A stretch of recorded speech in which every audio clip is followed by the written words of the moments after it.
Okay, Angelo, you're good to go. And yes, I'm happy to help at any time you tell me. All right, hello, and welcome to the City of Salem's Human Rights Commission. It is the first meeting of the year, so happy New Year to everybody. And as always, let's start with introductions. I am Angelo Arredondo. I live in Ward 2, and I use the he, him pronouns. And I'll pass it to Kathy. Hi everyone, I'm Kathy Ostrand-Ponchen. My pronouns are she, her. I live in South Salem, and I will pass it to Amelia. Hi, my name's Amelia Knight. My pronouns are she, her. I live in South Salem as well. I'll pass it to Lieutenant Debbie. Hi, I'm Debbie Aguilar. I'm a lieutenant with Salem Police. I am the liaison between the police department and the Human Rights Commission. And I will pass it to Susan.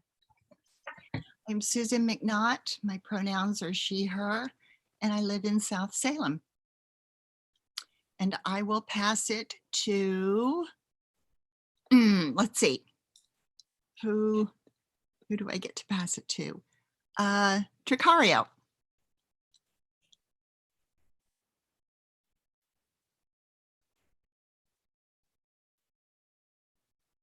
Did I mess that up? Tricarico.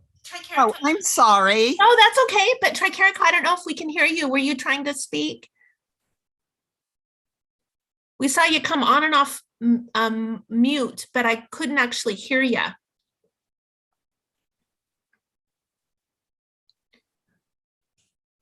you talking to me? Yes, yes. Okay, Hey, sorry. no problem. We're welcoming you into the introductions. My microphone was not working and I thought it was. So here I was talking to no one. This is Tricarico. I'm a resident of Ward 2. My pronouns are they, them, and theirs, and I'll pass it to David. My name is David Reinhold. I'm a resident of Polk County, and my pronouns are he and him, and I'll pass it to Kelsey. Awesome. Hi, everyone. This is Kelsey. I use she, her pronouns. I am a resident of South Salem. Forewarning, my Wi-Fi is pretty terrible today. So heads up. And I will pass it to Bonnie. I don't think you've gone. No, I haven't. I'm Bonnie Davidson. I use she, her. I live in South Salem, and I'm cat crazy. And I will pass it to Gretchen. I think I'm last. You're right. And it's so great. Thank you, all of our new members. It's really fun to have you here.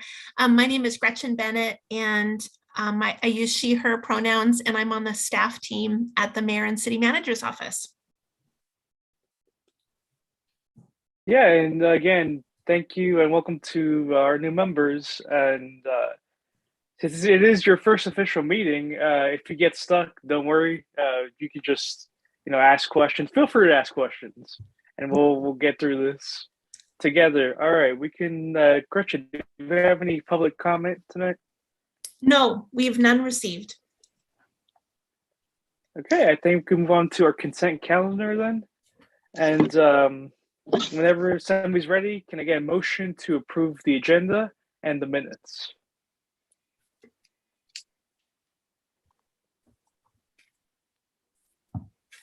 I'll move to approve the agenda and the minutes from the December 8th meeting. I'll Okay, can I second. get a second? I'll second. All right. Thank you, David. All those in favor? Me. I Hi. Okay, any opposed?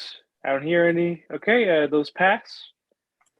Okay, I think we move on to our action and our discussion items and officer elections. Gretchen, can you walk us through those? I can. Everybody, at the beginning of the year, as you might remember from previous conversations, it's traditional for us to elect a chair and a vice chair that provides leadership and facilitation to the Human Rights Commission. So the way this works is that we'll open the floor for nominations, and you can either nominate somebody else or you can nominate yourself. Either way is okay. After we know who's interested in serving and running, then we'll close the nominations and we'll vote. And there's two options for you for the voting process. One way is that you can simply do an oral verbal vote like you just did with a consent calendar, and that's fine. Or you can do the little hand raises and I can count you real quick. The other option, if you'd prefer more privacy around your voting, is that you could each email me your vote, and then I can peek into my email and tally them and then report back to you. But I'd want you to know that if requested, votes would be subject to a public records request, and they aren't like protected. So if somebody did want to know what the votes were, then I would need to release that information. But those are the two choices. So I think your first decision would be to decide how you want to conduct the vote, and you can just informally talk about that and decide. Any suggestions or comments about any preferences one way or another? I guess you could also take the nominations first and then just see if there's even people running. Maybe that's more logical. This is Kelsey. I think, let's see how many people are running and if there's any contested positions, and then move forward from there. Sounds good. Well, I can get the nomination conversation started. Krista Gallagher is unable to attend tonight's meeting, but remains interested in continuing to serve in the vice chair role, but of course also would understand if somebody else would like to serve. So I can put forward Krista's name as she let me know she was interested in vice chair. So I guess, are there other nominations or self-nominations?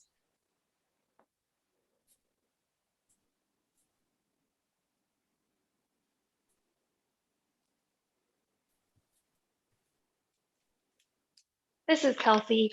I nominate Angelo for president.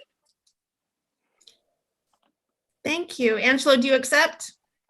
Yeah, and that was for chair, right? I think I heard. Yeah, I accept Yes. that nomination. Thank you, Kelsey. Great. Gretchen, if Krista, this is Stracarico, sorry. If Krista is interested in running, do we still need to nominate her? You know, actually, thank you, Tricarico. It would be better. I guess I was thinking I was putting her forward as a self-nomination, but it might be nice if a commissioner nominated her, certainly. Okay, then I will nominate Krista and assume she accepts based on the conversation you had with her previously. Perfect. Thank you. Are there any additional nominations for the roles?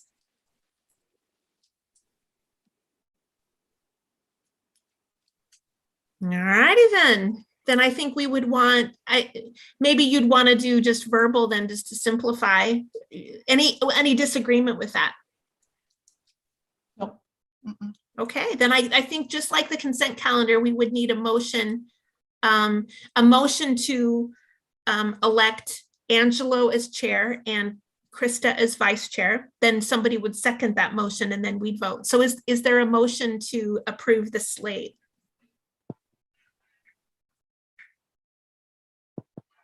I move that we approve the slate of Angelo and Krista.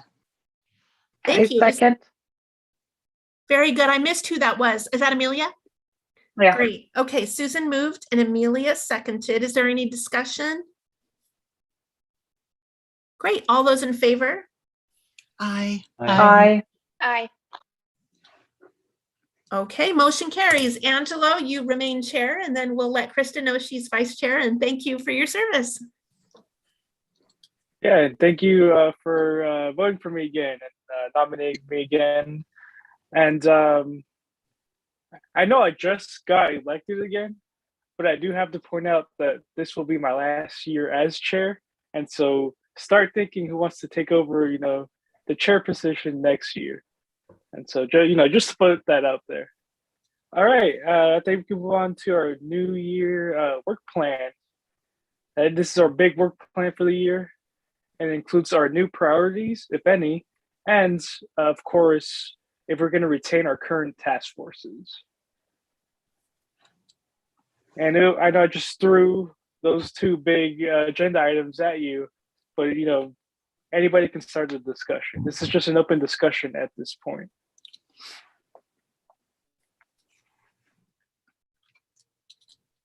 So this is Kathy. As far as right now, do we just have the two task forces? The awareness and the LGBTQIA plus intersectional rights, are those the only two? Essentially, yes, we do still have the possibility of reconnecting the Chapter 97 and equity group as well, if there's tasks that come out of the recommendation. But okay. Tricarico, correct me if I'm wrong, I think for now we're sort of pausing and pending to see if there's next steps. Yeah, this is Tricarico.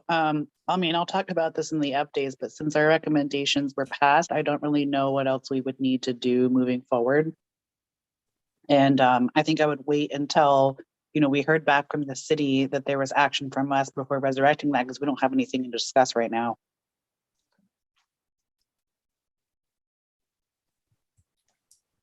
And at one point there was a core response group, and that hasn't been on the agenda for a while.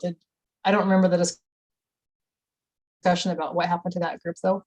Yeah, thank you. That just decided to fold into the regular group of the commission. That yeah. For those of you who aren't familiar, the core response initially was designed to be a team of people who are ready and trained to be able to respond to people who either experienced a bias crime or a bias incident, and be able to offer that in-person support. And then we recognized that the commission is small enough and that role is core enough that we really would aspire for everybody on the commission to have those skills. So rather than have a separate subcommittee, the idea was, let's just train up the entire commission. One thing that could be on the work plan this year is to resume trainings. In the past, we've done a good job with providing training along those lines. We've had folks from the Marion County District Attorney Victims Assistance Program talk about victimology. We've had people speak to the communication skills of things to say and not say that can be really helpful when someone's experienced something. There's just a number of training topics that can really help ground everybody.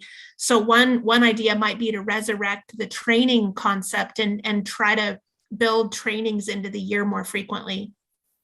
I would really like that as a new member, and I know we have other new members. This is Amelia Knight, by the way. So I would really like that on the plan for the year. I would too. I think that's a good idea. And we didn't have anything. I mean, probably COVID, I think, had a lot to do with it, but we haven't had anything over I guess it's now last year. Yeah. Either. So that'd be good.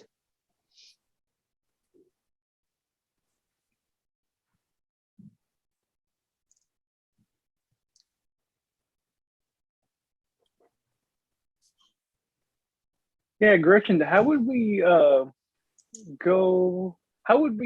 get our trainers? I think it was last year we talked about how we needed to pay our trainers. We didn't want to just call them, and we didn't want volunteer trainers, I think. And there was a reason for that. I'm probably blanking right now, Gretchen, but there was a reason for that, correct? Yeah, that's right. I think that there was a recognition that we wanted to honor the expertise and the quality of the work, and recognize that that's not something that people naturally just would want to give away all the time. And so a training budget could be of benefit. That's in right now your equity asks document. And one of the things that would move forward in the city's budget process for consideration that we could take a look at if that's something that we're able to create. There's also people who have expertise and training as a part of their employment already that we might be able to tap into. There's professionals at different agencies and organizations that have expertise that match some of the needs. And so there's also the possibility of tapping some of those professionals too. I could resurrect. So as a next step, I could resurrect our old training curriculum. We had a list of trainings that we thought were valuable and send that out as an attachment, and the group could review it next time and provide some feedback on what's of interest to the group. And we could go from there if you like. Yeah, I think that's a good idea, Gretchen. I think we should do that, just to start going through trainings again. Great. Sounds good. I know the last thing any of you want to do is not put your best foot forward. We want to be as prepared as possible when someone's experienced something. And so I always found the conversations good and grounding when we did those. Mhm.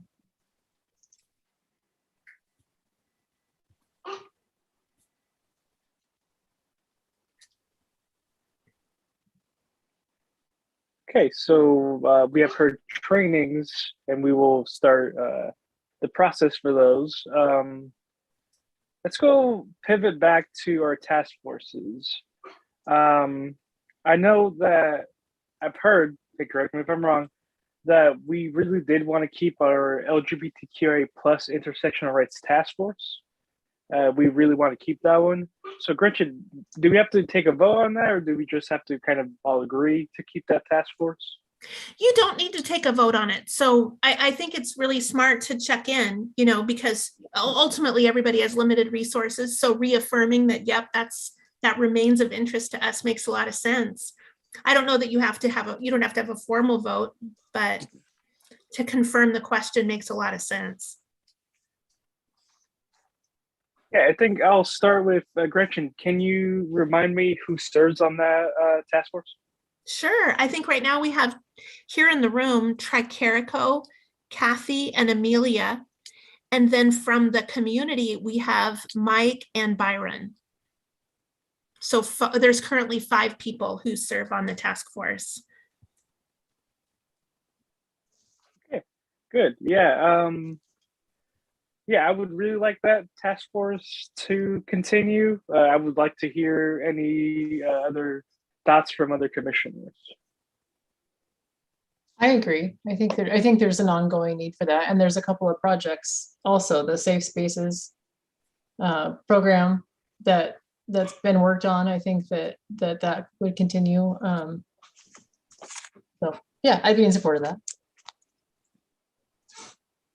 This is Bonnie.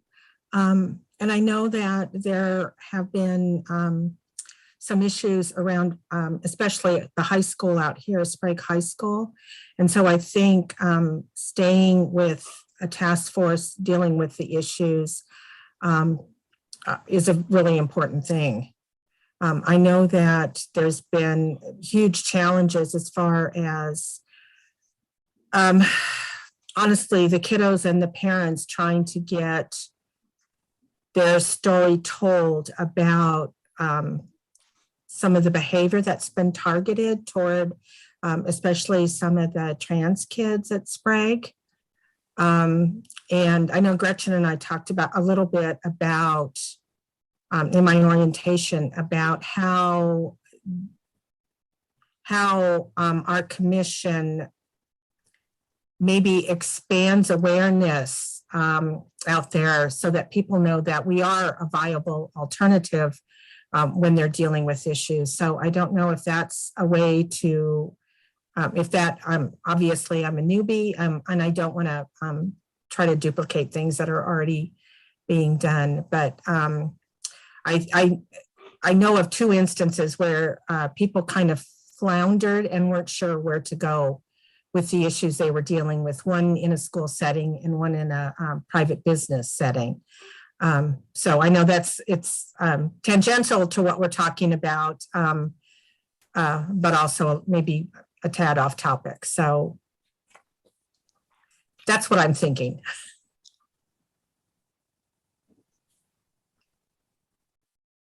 This is Tricarico. That's really good to know, Bonnie. So thank you for sharing that. I'm in favor of continuing the task force as well.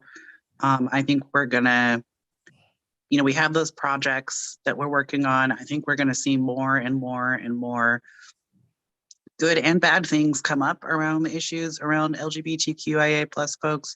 So I definitely want to keep being a resource and an option in the community.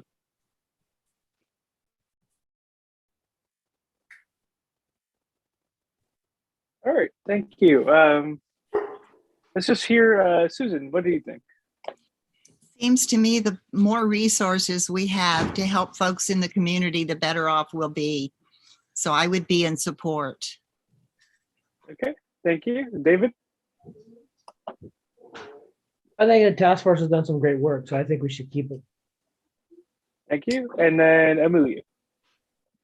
I'm very passionate about this task force, especially the Safe Space project, especially in relation to Seaport Park from my personal experiences. You know, I can't understate how much the project is important to me. So I would be happy for this to continue on. Thank you. And then finally, Kelsey. Yeah, I echo what everyone else has said. I think the task force has done a lot of really great work, and I think there's some good momentum for us to, especially as we head into summer and Pride Month, and kind of looking at how we can support the community coming during COVID, and kind of helping them celebrate a little bit more than throughout COVID. I think it would be a disservice to not continue it. Great, thank you, Kelsey, and thank you, everybody. I think we all agree that it's important and we should keep the task force. So that is, we'll be keeping the task force. And now on to the other task force that we have, which is awareness. And that one was, I think, the one we wanted to really discuss, because we're not sure if we want to keep it, if we want to, limit the meetings we have per year. And so, Kathy, you serve on that task force. What are your thoughts? Well, we talked about it a little bit at our December meeting, and there are some ongoing projects that we're working on. One thing in particular that's relatively new is outreach regarding the unsheltered community. The city council only heard the motion to add housing status to Chapter 97 on Monday, so we're still a ways away from having that. But we have talked about the need to, it's kind of two layers. One is to let the unsheltered community know that we see them and we've heard some of the issues that we're dealing with and we're trying to address them, and also do a broader community education campaign. One of the things that we heard in the survey loud and clear is that they want the harassment and the to stop. There's some really bad treatment, cruel treatment going on out there, and doing some sort of an education campaign. So that's one thing that we talked about that wasn't happening last year that we want to start working on, even though we want to wait to see what council does with the recommendation. I think that there's still a lot of work to be done to figure out what that looks like. The other thing that we had been doing is the community survey. I don't know if we want to talk about if that should be an annual survey or maybe every other year survey, but that's something that when that comes up, we'll need some extra work. And I know at the last time, Mike said that takes a lot of work. I wasn't involved last year in developing it, but it sounds like it takes a lot of work to get that up and going. So that's something. And then the annual communication plan, which I think was attached to Gretchen's email. I think once we get that in place, that's kind of maybe a self-sustaining type thing and doesn't need a lot of work, but that's something that we were looking at. And I have in my notes something about a video posting to the website, but I don't know what's been done about that, but that's something else that the task force was talking about. So there's actually a handful of things that we were working on.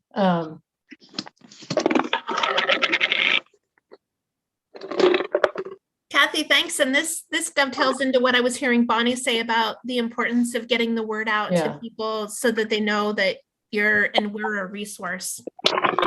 I was thinking that too, when Bonnie mentioned that people don't know where to turn. That's one of the roles, as I understand it, of the awareness group, is to help get awareness out into the community that the commission exists and what we can do and what those resources are. So That actually brings me to the other point that I needed to make for Krista, since Krista can't be here. She wanted to put in a plug for finding ways of increased connectivity, that liaison program responsibility that was delegated to the Awareness Task Force to liaison with different organizations that work with the different identity groups that we pay attention to, and consider how to be in closer relationship with some of the other organizations, because sometimes people will be able to communicate in issues and concerns when they have a point of contact and they have a person, and it's not just that government commission, but it's, oh, I know Kathy, she's been to my meetings, for example.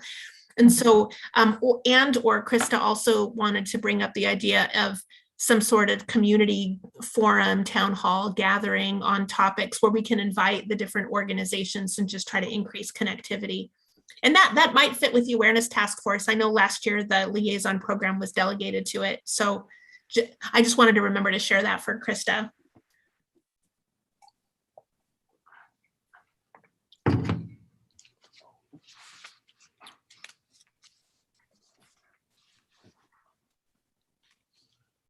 Well, I wonder, it sounds like there's a kind of movement to retain the Awareness Task Force. I don't know if there's any objection to that.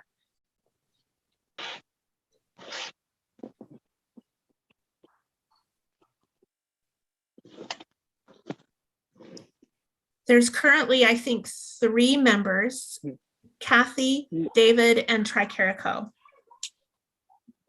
Yeah, and personally, I do want to keep this task force, but I think I would say a concern that I had was that we only had 3 members of that task force. So I really wanted, more people to join. Oh, Susan? I'd like to be part of that. Thank you, Susan. Okay, I guess my concern was solved. David, you're the other task force member. What do you think? No, I think we should keep the task force. The survey was one of the things where we talked about needing to keep the task force just because of the extra work, communicating with the college and the students. We've done, I think the survey's been annually for the last 3 years. So if we want to keep it in that same momentum of doing it every single year so we can see how we're doing, then we would, need that group. The other part was the liaison part, which Gretchen just mentioned. And then we talked about, just to focus on building awareness of HRC. In the survey, a lot of people don't realize what HRC is. And I think that's one of our biggest things that we need to work on is getting the word out that there is a Human Rights Commission and how we can help people.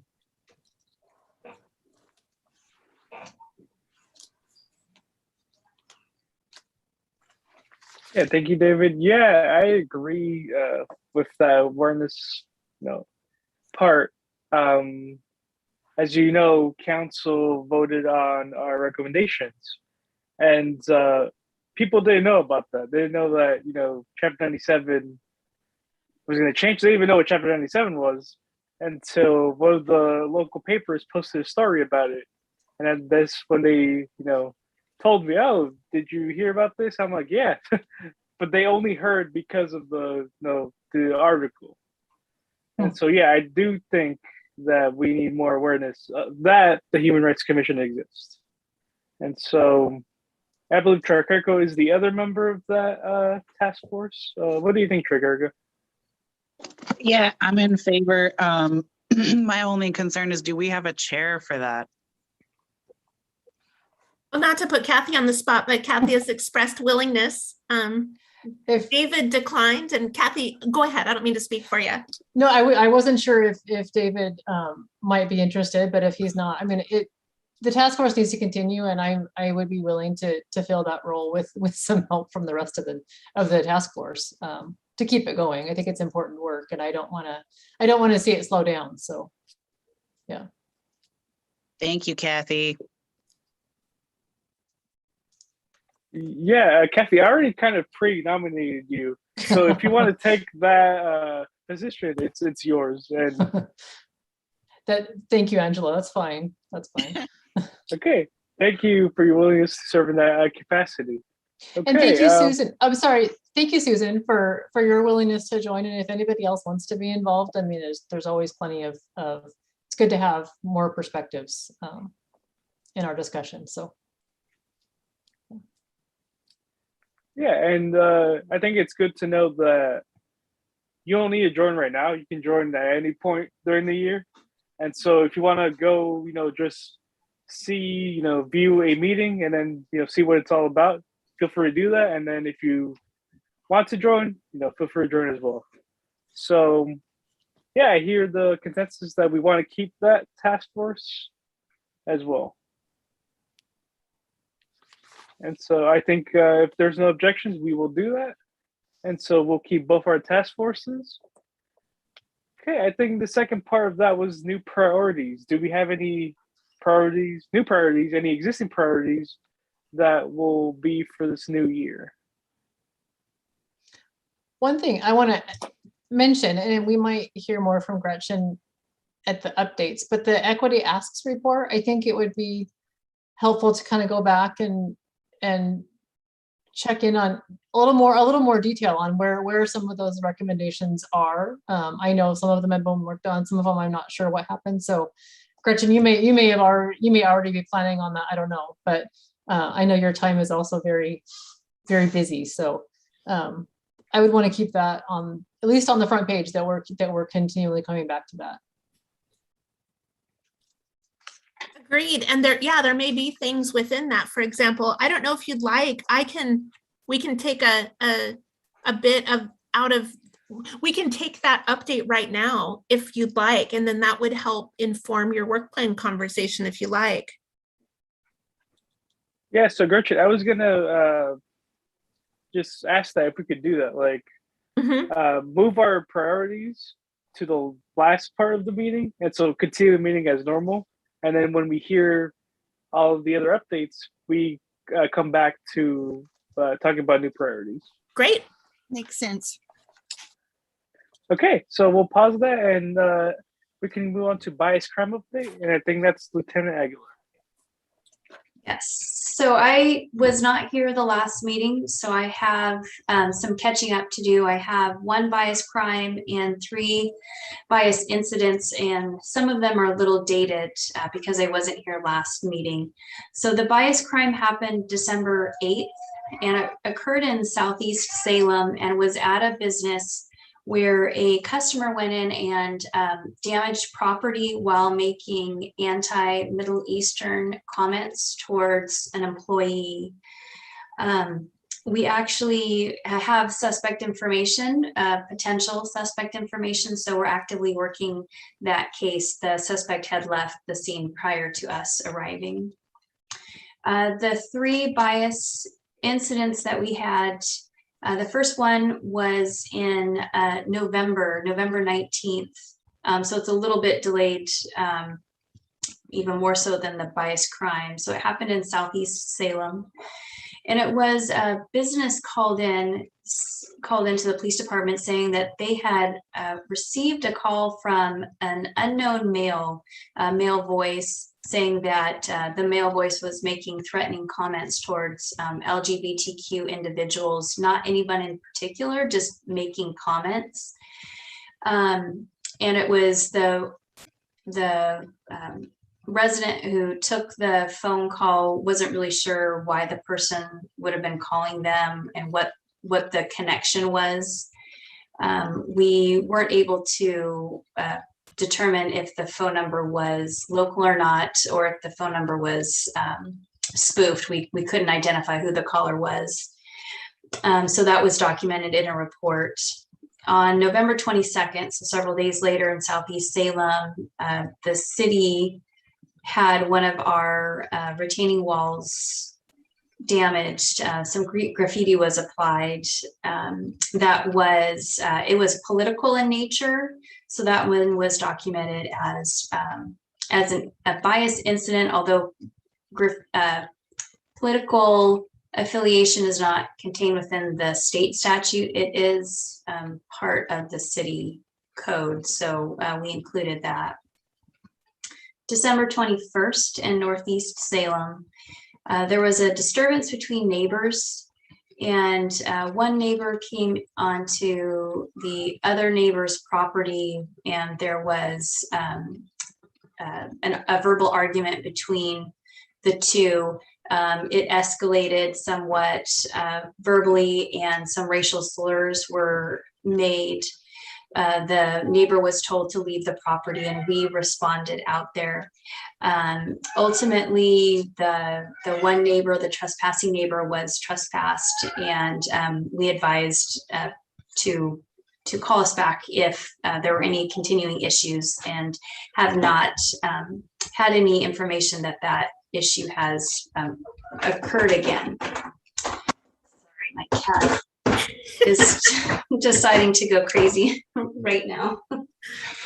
And then the most recent, and it was an email was sent, and Gretchen might be planning on talking about this. An email was sent to Gretchen and I. It wasn't necessarily reported in a police report, but a neighbor in Southeast Salem reported some concerning behavior with neighborhood children who were out playing and were making racial slurs. And the slurs weren't necessarily, the person described the slurs as not necessarily being directed at other kids in an angry fashion, but was just being used kind of as everyday language. And he was concerned with the ease in which the children were using that type of language. And so the resident did want us to be aware of that. So I did document it down in here, although it wasn't reported to the police. And that is all I have for this bias report. I don't know if there are any questions.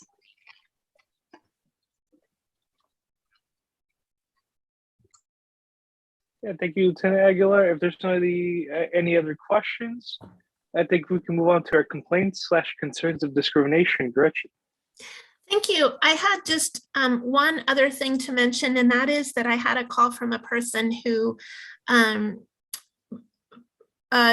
tried to enter a place of public accommodation without wearing a mask and was declined, and then wanted to they explained that they felt that from a medical disability standpoint and also from a religion standpoint, that they felt that the mask mandates were discriminatory. Talked through with our legal department and did a little research and had conversations with the person, but was ultimately unable to determine the complaint. The mask requirement is provided to each person regardless of a person's race, and they declined to apply for a medical accommodation. You know, I offered the ADA accommodation process as one pathway, but they declined that idea. So was having some conversations with that individual related to masks, but didn't receive any additional complaints in this time period.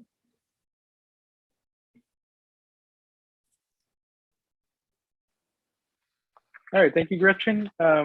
We can move on to our task force and project updates. And we'll start with awareness, and that is Kathy.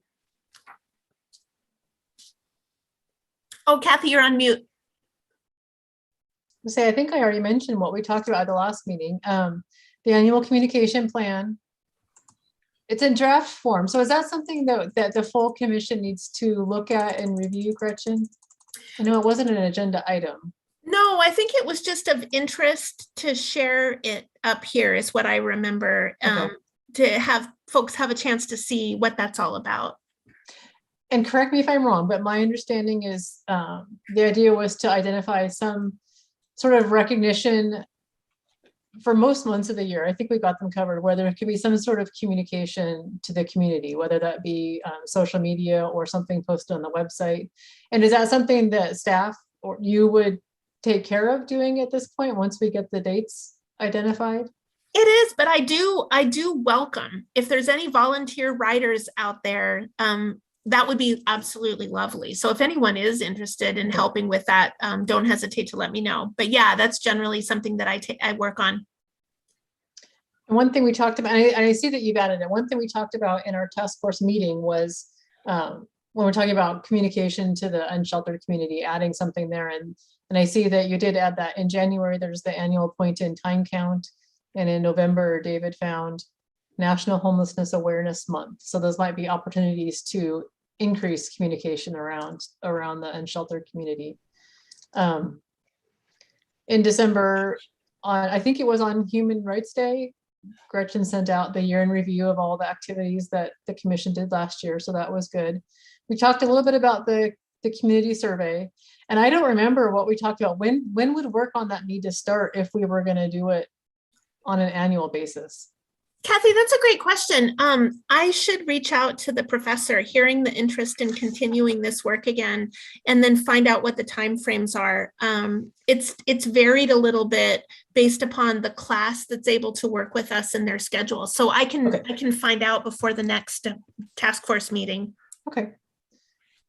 Yeah, and then we talked about outreach to the unsheltered, rekindling the liaison program, and whether or not the task force should continue, but we've already decided that it should. So I think that's mainly the update. David or Tricarico, unless either of you have more to add.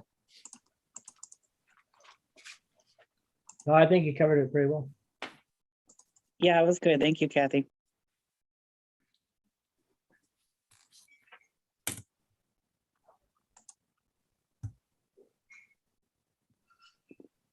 Thank you, Kathy. Any questions regarding awareness?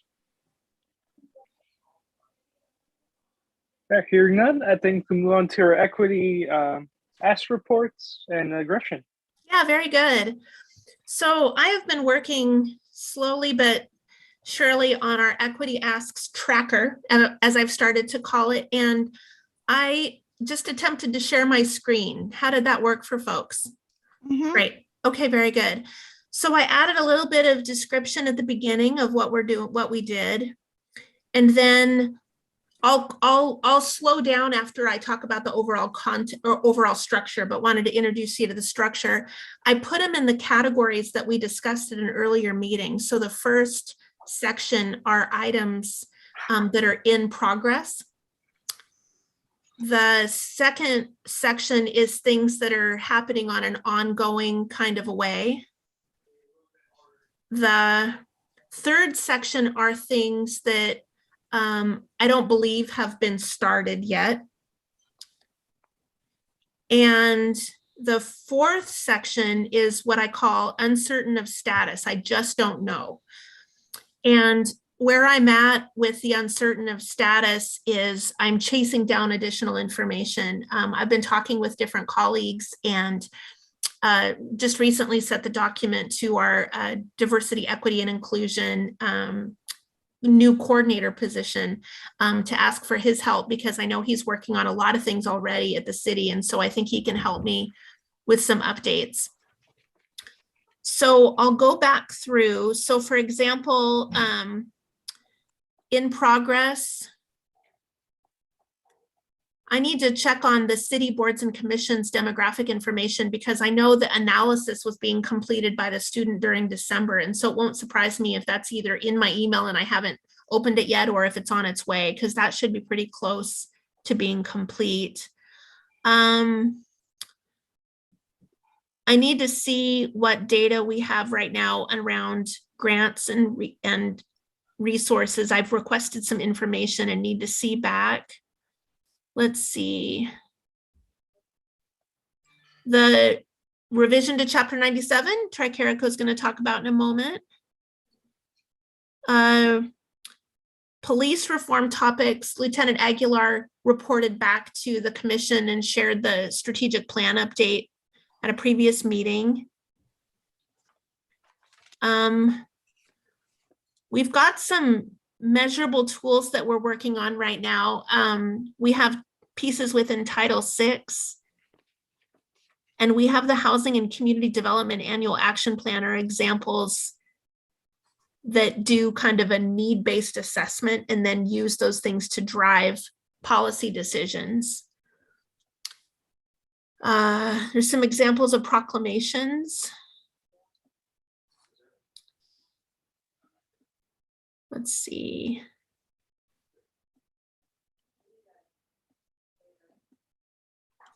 I do need to follow up again with the Salem Public Art Commission staff and see what the next steps might be on this one. We had some initial conversations and I shared the equity lens document.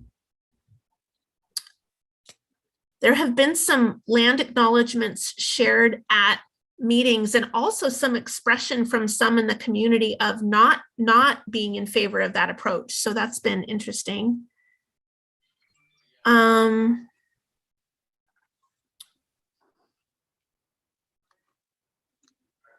The dashboard document, there was a document, it's not exactly a dashboard there, but there was an update around some of these efforts that was included in the city's community report last month. I should find that link and send it to you. There were a couple of pages in there that discussed some of the progress on some of these topics. Let's see.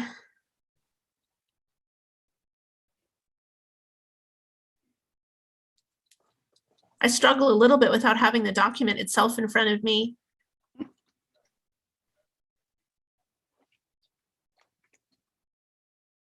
I can let you read there.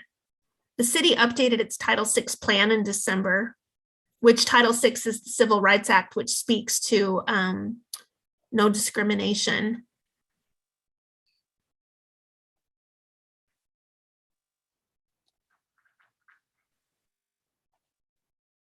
Let's see. Oh, actually on Fund 30, I need to fill in, we are now providing ASL in Spanish at City Council, regardless of whether there's a request. So I need to move, I think that's in the ongoing category, but I need to actually fill in that box.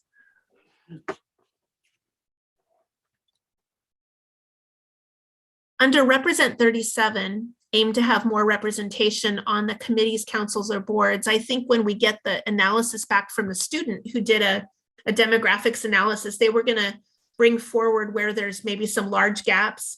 And then we thought we could take it from there. The Boards and Commissions Appointments Committee would like some recommendations on next steps there. So when we get the data, that'll begin to inform some action items, which kind of relates to Represent 36 and Represent 38, which is looking for how to expand representation. Let's see.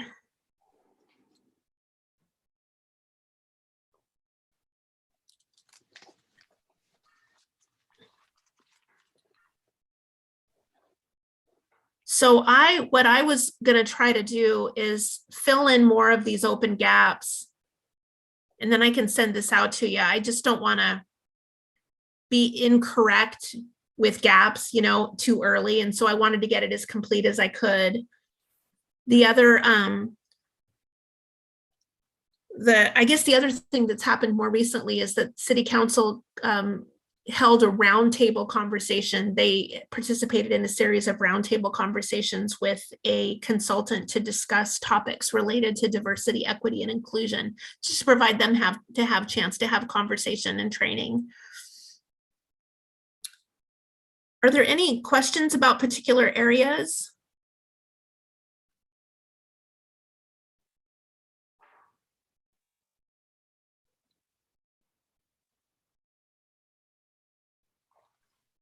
I am interested to know more about Communicate 6.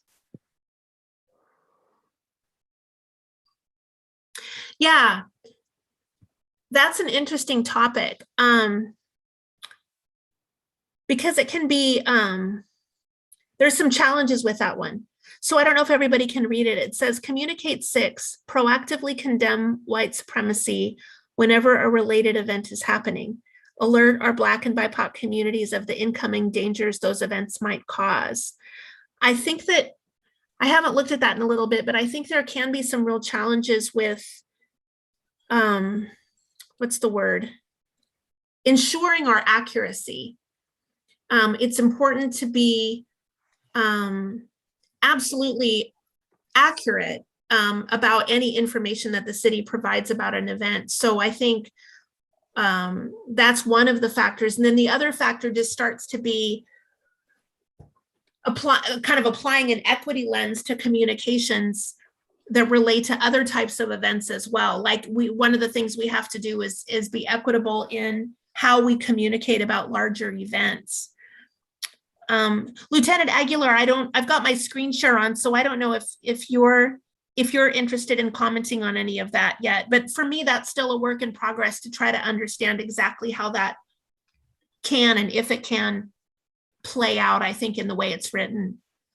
Yeah, and I think you described it very well, so I don't think I would have anything else to add.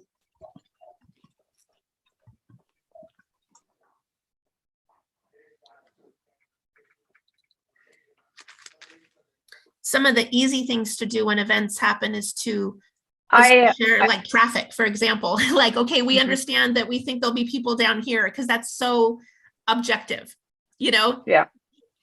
Go ahead. I'm sorry, I didn't mean to cut you off. Yeah. Yeah, it's an interesting, powerful thing. I also was wondering if maybe we could expand the communities potentially that we would alert. Yeah, I think that would be something. I mean, I'm just speculating, but yeah, I mean, I think that would make sense. It wouldn't be doable for the city to to not at least think that through very carefully. You know, yeah, we want to be sure we're being equitable. Like if some large event was coming in that was going to be very harmful to older people or people who are transgender, we'd want to apply the same approach that we apply if it's a race issue, for example. That probably each of the community identities or protected classes would be coming into play, perhaps. I'm asserting things, though. I don't mean to speak for the commission.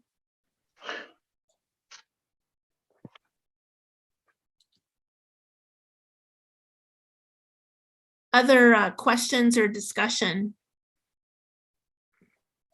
Oh, on support 41, they did break ground on Yaquina Hall. That's an exciting affordable housing strategy for the city, and they broke ground. That's been a long time coming.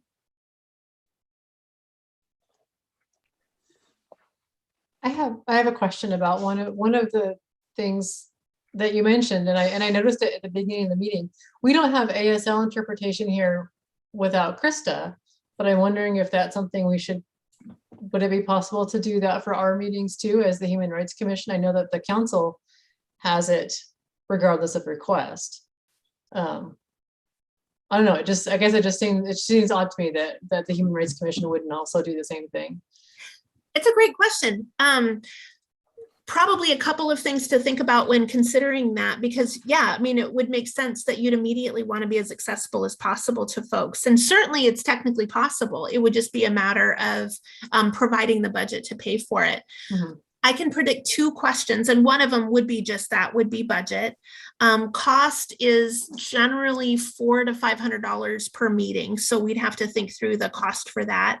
And then the other one would be, one of the things we try to pay attention to is the board, people who want to access a board or a commission being able to do that with some level of consistency. So maybe if the Human Rights Commission were doing that, the same would be argued for each of the boards and commissions. And so then it would just grow the budget price tag. And would that be something the city would be able to invest in? Right now, the consistent process is that upon request, we would do it. So if a community member was interested in seeing it happen, then we would order it, regardless of if they're a member, just if it's somebody in the community that requests it. And so to jump to providing without request, it's just a price tag. But I can certainly bring that forward for exploration in the budget conversations. We have an overall challenge with the city's general fund. We're spending more than we're taking into the general fund. So it's difficult to add expenses in that climate. It's just something I noticed earlier in the meeting that I'm used to seeing them and they're not here today. So I know. Yeah. Okay. Well, something, yeah, I'd like to keep that in mind for a future discussion, possibly. Great.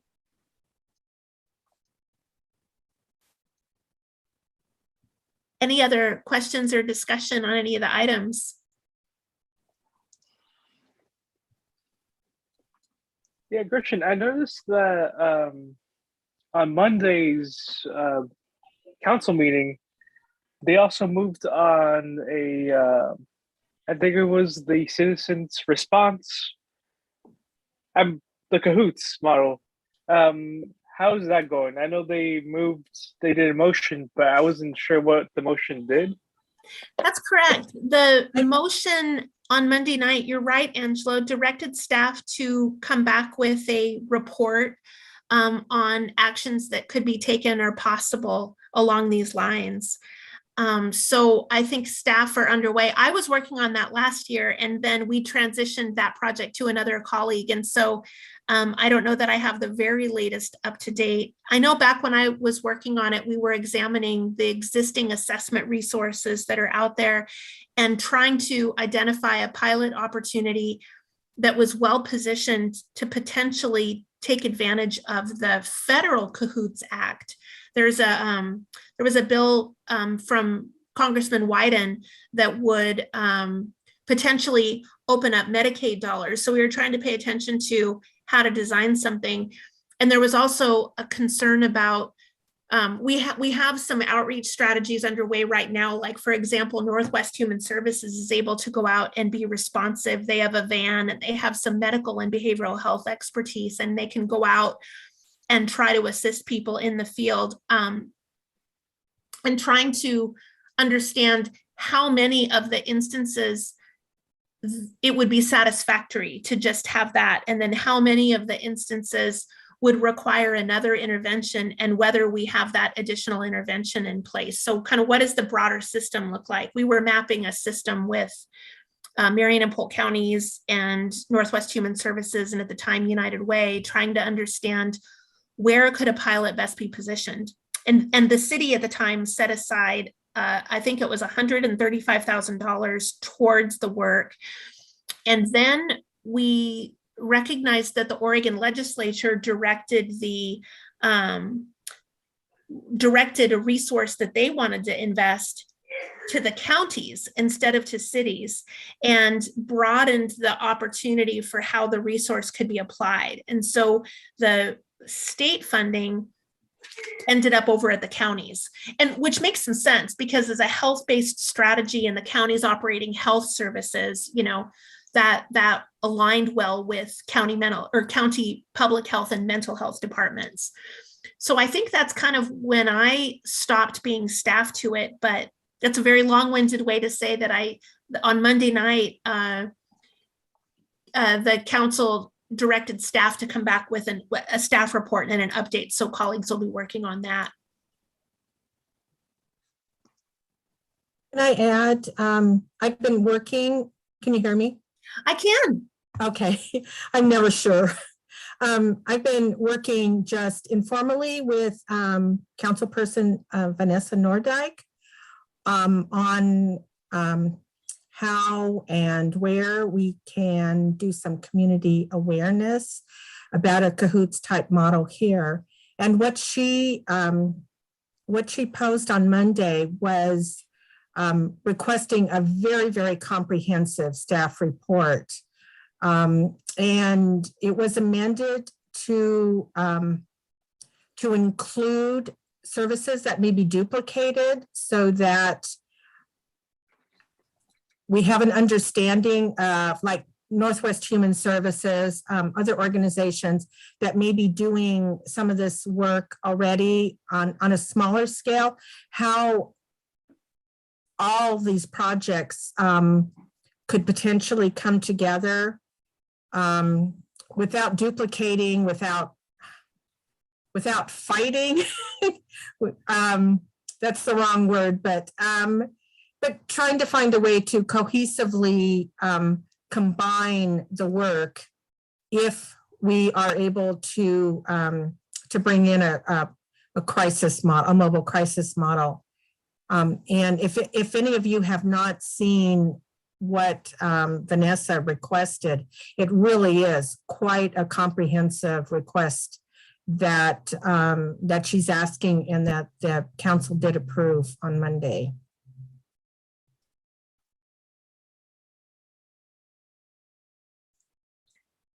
Very good. Thanks, Bonnie.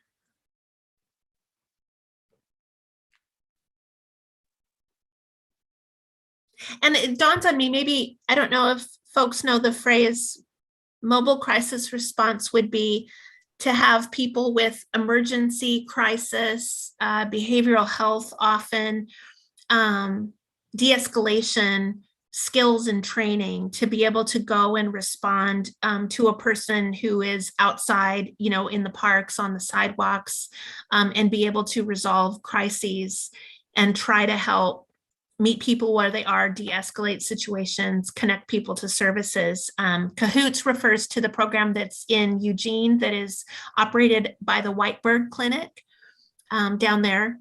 They're Whitebird's the federally qualified health center, and our equivalent up here is Northwest Human Services to that.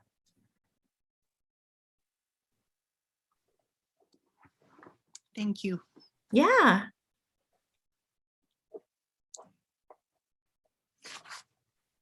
Well, I don't know if there's other questions or comments on that section.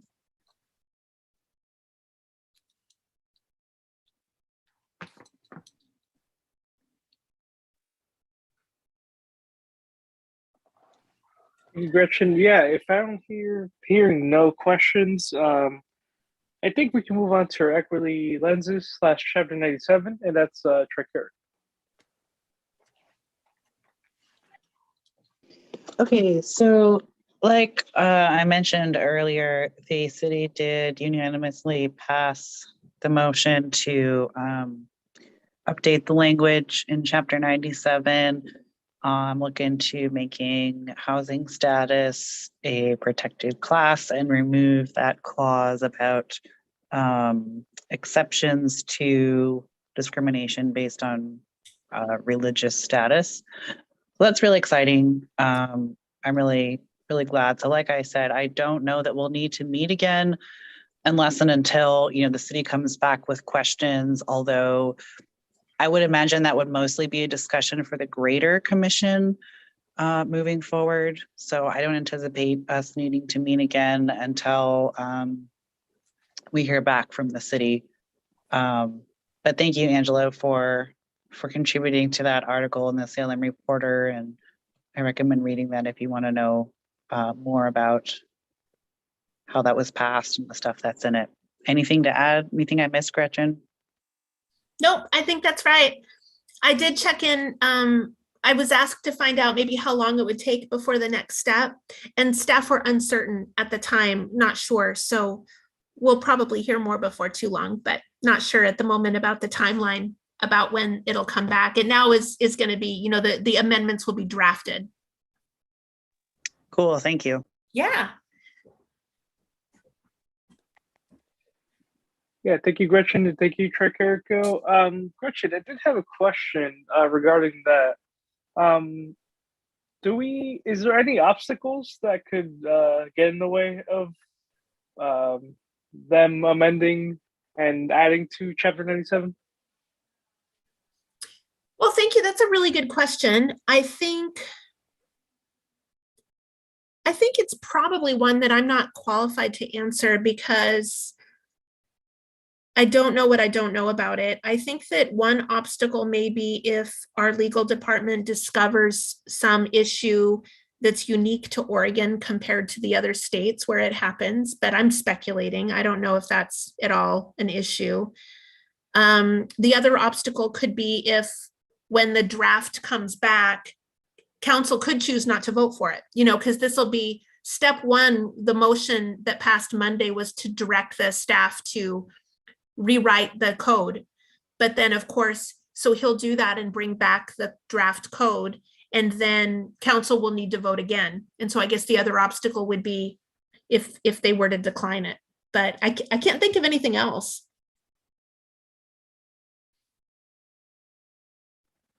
Yeah, thank you, Gretchen. I was just wondering what the next step was. Yeah. It's going to be in writing now. It's going to be in draft space in the legal department. They're going to go through the code and make the corrections and the additions that the commission's recommended and the council is directed. And then they'll bring it back to council for a vote. We did ask for review for the draft to be able to be reviewed and have comments from people with lived experience and advocates. So I'll be touching in to have an opportunity to be able to take a look at a draft with folks. And then it'll go to the council for a vote. Oh, and one thing I did want to mention is that it does appear that the information we gathered from the survey really helped people see the value in the protected class status for our unsheltered neighbors.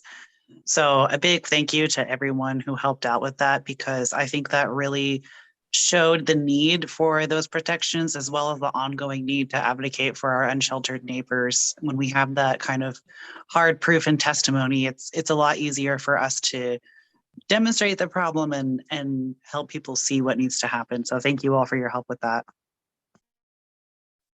As a new member, can I just add my thanks? I think that it's really monumental, and I think quite possibly groundbreaking, that all the work that's been done on including our unsheltered neighbors.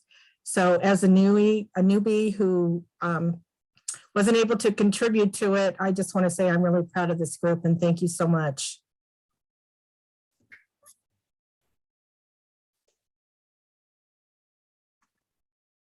And Gretchen, I know the answer to this, but you will let us know when you hear if there's progress being made or when it might show up on the agenda again. Absolutely. Yeah, absolutely. I have just about weekly meetings with the legal department, and so I have great access, and we'll be sure to keep an eye on it. Good.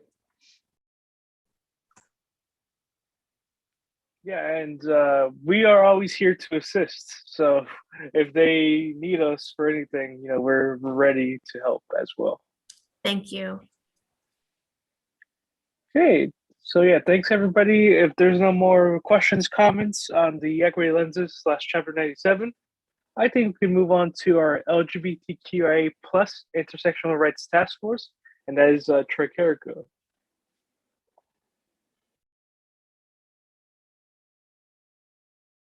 While Tricarico is unmiking, I wanted to thank them for taking on this role. You all might remember that Mike Waters is no longer a member of the Human Rights Commission, but is remaining as a community member chairing our LGBTQIA+ Intersectional Rights Task Force.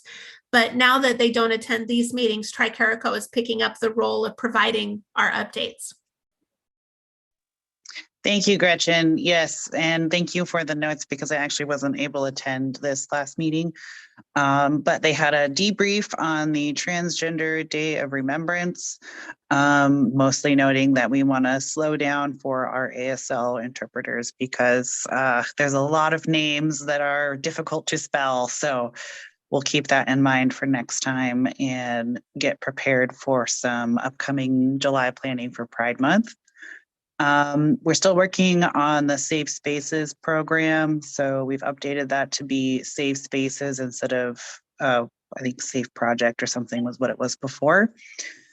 As well as discussion of creating a decal that's made by a local artist. So more to come on that. And then they also want to keep working on the resource list, and then maybe flesh out some details about how the program works, the process, so that folks choosing to participate in the program will have a really good guide on what it is and what it means. So for those who are new to the commission, the Safe Spaces project is essentially a way for local businesses to opt in to a commitment to keeping their place of business safe for obviously the LGBTQIA+ community, but also people of color, unsheltered folks, anyone who's experiencing marginalization. And as an extension of that, if a business was struggling with, any issues related to those communities, we would be a resource as the commission to that business, whether it's that they need, conversation, or they need directed to training, or whatever that looks like. So kind of a continued vein of our commitment to making Salem a better place for everyone involved. So if that's something you're interested in supporting, I would encourage you to join the LGBTQA plus intersectional task force because we'd love to have more people working on that.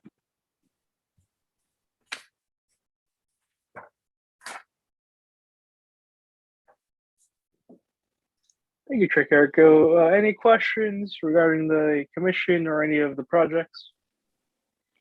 No, this is Kelsey. Tricarico, I emailed Gretchen, but I would be interested in joining the task force. Sweet. Thank you for joining us. Thank you. Here's a great segue for me to say I am struggling probably more than I ever have before with keeping up with emails. So thank you. If you find I missed something, please, I apologize and then invite you to, ping me again. And I'm glad, Kelsey, I hadn't realized that. So we're glad to be aware of that. I emailed you during their update. So literally okay. like just a couple minutes ago. Oh, good. Okay. I'm like, how did I miss that email? But I do miss emails. You're So. good. Good. Welcome. Yeah, thank you, Kelsey, for your willingness to serve on that task force. Okay, if there's not anything regarding that, I think we can go back to our new priorities that we said we would go back to at the end of our meeting. That's right, Gretchen. I'm not mistaken, right? No, you're right. We could now return to your conversation about work plan. And if there's any additional topics, issues, energy, interest that's not reflected already in the current makeup.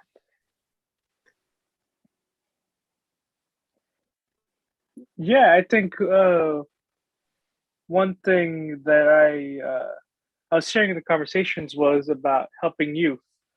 And I do really think it's important to have a youth commissioner because we've had youth commissioners in the past and now we don't. I mean, counting me, if you want to count myself, but we don't really have any youth members. We usually have a high school member and that's not the case. So I think that would be I would say a priority for me to kind of try to recruit a member to the commission because as some of you know, I really want youth to get involved in their community. And so, yeah, I think that would be a priority for me. Any other thoughts?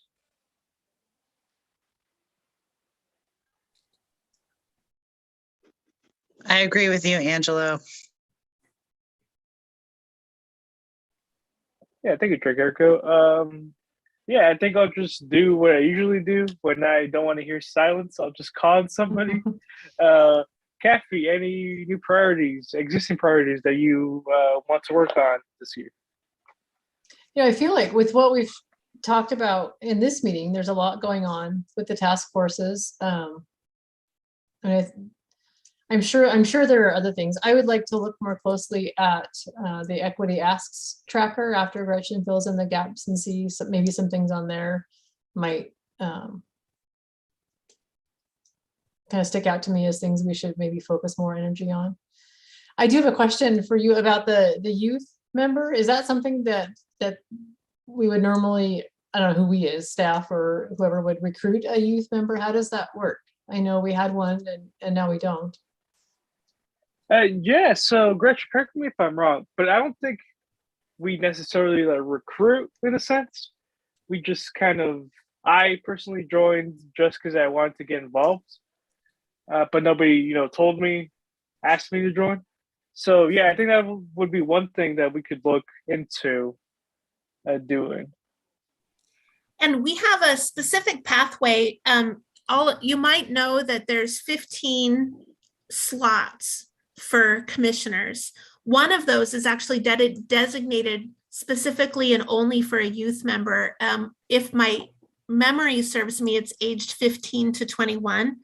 It's designated in the rules that we would have a youth position. And so that's vacant right now, although Angelo's right, he qualifies to be that technically. But recruitment can happen in lots of ways. We have currently something on our webpage, and back when I staffed the Mayor's International Council, I used to talk about openings all the time. We look for ways to promote the openings of the different boards and commissions and committees in lots of ways that reach a lot of people.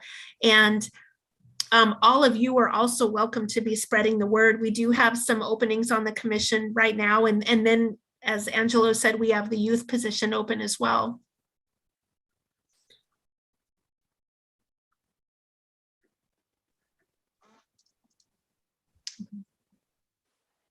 We welcomed Angelo when he was a junior in high school. Yeah, that was quite a time ago now. I mean, probably not, but it feels like it because of what's happened. But yeah, and yeah, I think that is good to say, Gretchen, that it is somewhere between 15 and 21. I know I mentioned high school, but yeah, it can be up to 21. And I just mentioned high school because I was really involved in high school with youth engagement and all that. So that's why it's important to me. But yeah, it can be anybody under 21. Yeah, so thank you, Kathy. How about Kelsey? Any priorities? For me personally, I'm going to try and get more involved in the commission. So joining that task force, kind of done it for about a year, getting used to managing everything. So looking forward to getting more involved.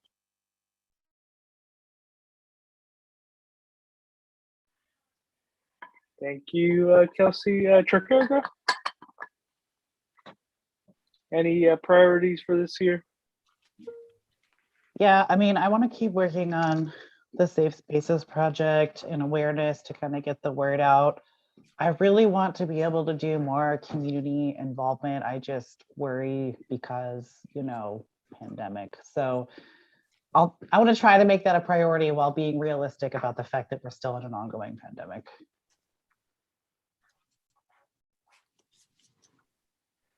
Yeah. Thank you, Tricarico, for saying that. I know that sometimes we might feel like we're not really engaging with the community, but it is important to, you know, realize that we are still in a pandemic, and yeah, and it affects everybody. You know, I'm sick, so that's why my voice kind of sounds different. But yeah, it is important to note that yes, outreach is really important. You know, getting with the community, but we do have to realize that we're still in a pandemic. And so, thank you, Tricarico, for mentioning that. Let's see, what else? David, any priorities?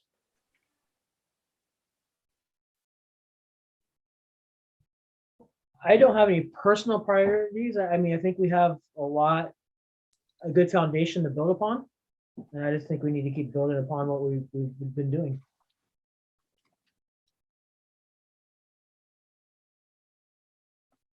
All right, thank you, David. All right, let's hear from some of our new members. Susan.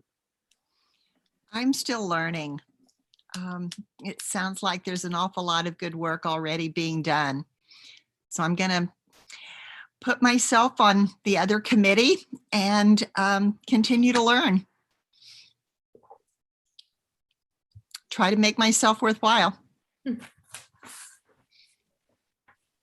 Thank you, Susan. And thank you again for volunteering for one of those task forces. I'm excited. And thank you.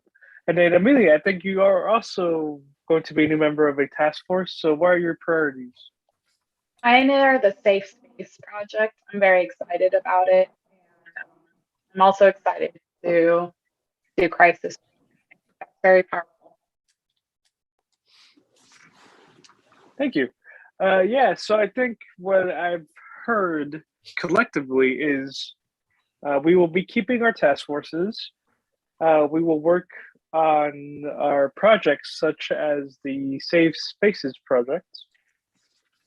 We will probably work on our survey again, try to go for, this will be a fourth year or third year consecutively, Gretchen? It'll be our fourth year, but I do think we skipped a year. I think it was I think there may have been a skip. I can't remember, but this will be the fourth. Okay. Yeah. So the fourth year of the survey, continuing awareness on Human Rights Commission. You know what the Human Rights Commission is. More trainings. I see that we want to continue those trainings if possible. And the Equity Ask report, just keeping keep track of that. Yeah, I think that sounds like a good foundation for the year.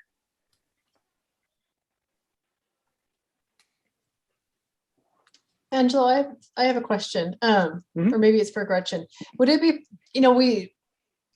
you put out the year in review in December about all the things that the commission did in 2021. Would it be possible to maybe start that document now with, here's what our priorities are, to kind of keep those fresh in our minds as we're, meeting on a monthly basis? I know sometimes it's easy for me to forget from month to month what we're working on, but just to kind of keep that and keep it so that everything keeps fresh and keeps active. Even if there's not necessarily tasks being worked on, it's still in front of our eyes. Seems like a really good idea. Would you imagine something similar to the format before, just like that list of what they are, a link if appropriate, and a description, like 2022 priorities? I think so. I don't think it has to be, it's just my opinion. Others may feel differently, but I don't think it has to be very detailed. Just a reminder so that it's always in front of us what our priorities are and what we're working on. Good. I'll play with a draft of that and see what you think.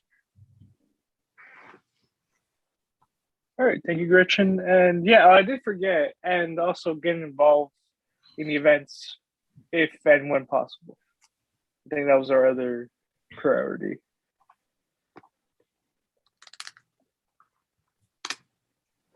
So yeah, any other more discussion on those priorities? Anything you want to add? Anything that you guys disagree on?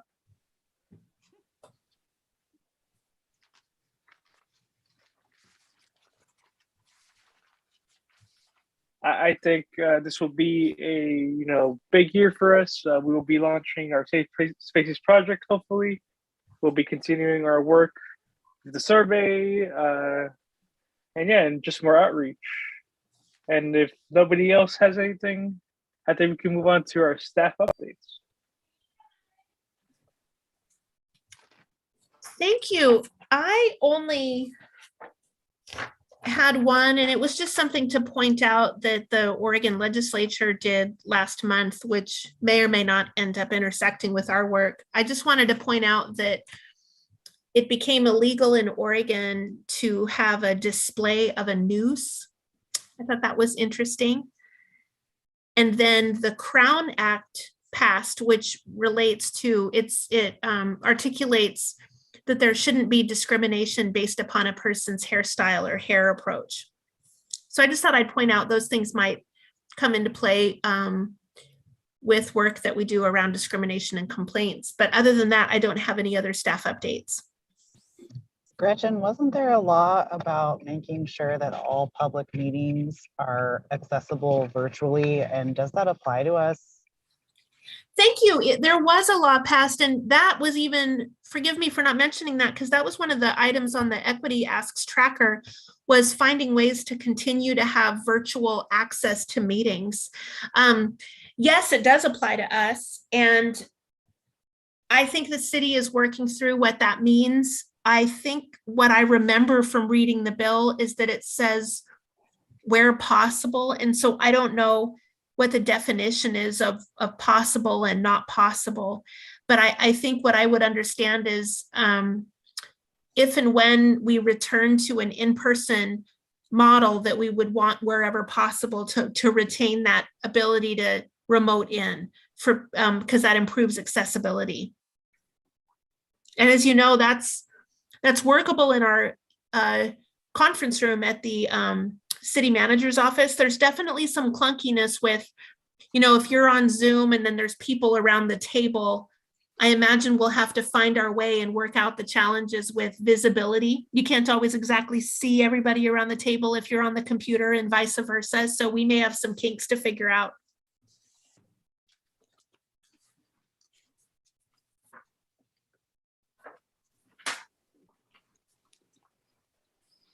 All right, thank you, Gretchen. How about the community calendar? I just have to confess, I didn't get to it. I struggle with that. I do think I need to formally invite a volunteer if anybody does want to adopt that project. I literally just ran out of time and wasn't able to get it done. I suspect there's not always as many events with the pandemic, but I suspect there are some, and this time I just simply didn't have the bandwidth. I have a question. Is the purpose of the calendar for commissioners to know what's going on? That's not a public list, and we're not sharing it outside of the commission. Is that right?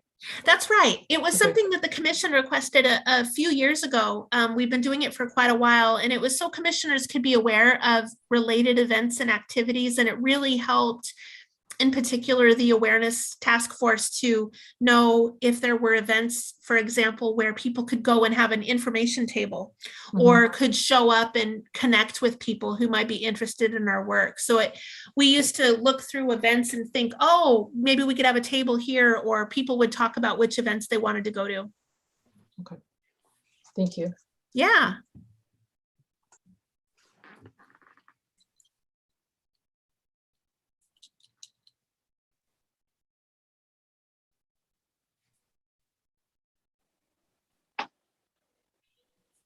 Any more discussion on the community calendar?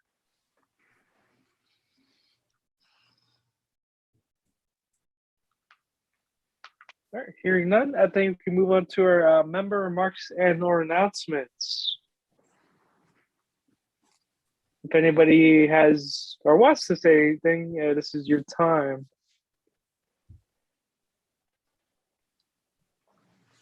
This is David. I have a question. When do you think the safe spaces will be launched? Well, ready for public knowledge, I guess. Good question, David. Flat out off the top of my head, 3 months. Okay. But I need to. One of the big thing that might be a little ambitious because I forgot to think about decal. I don't have a good decal procurement plan developed yet. So, and that would delay things. Okay. The reason I was asking is because I can, if you guys wanted to, I can schedule a time for HRC to present at LBA. Because there's business owners there that you could launch that. I see Tricarico's thumbs up. I'm sure that would be a wonderful opportunity. For those of you who don't know, that's the Latino Business Alliance. Very good. I understand David was elected chair recently to that alliance. I just pulled up our timeline, and I think the official launch was June 2022, but it depended on development of materials and pamphlets and decals and things like that. That's right. You're right. We picked June kind of strategically. But that was the alarm. But outreach is before. I mean, outreach starts, I think, in February. Outreach with businesses and public benefit organizations, and so, yeah, that may be what you were referring to. Thank you.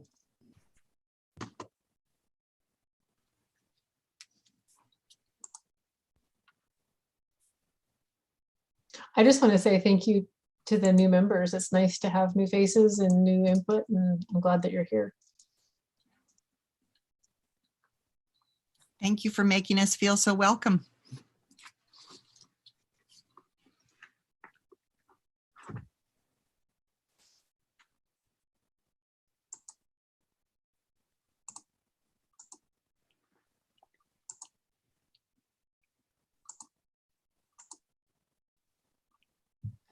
Very good. Any other remarks for the good of the order?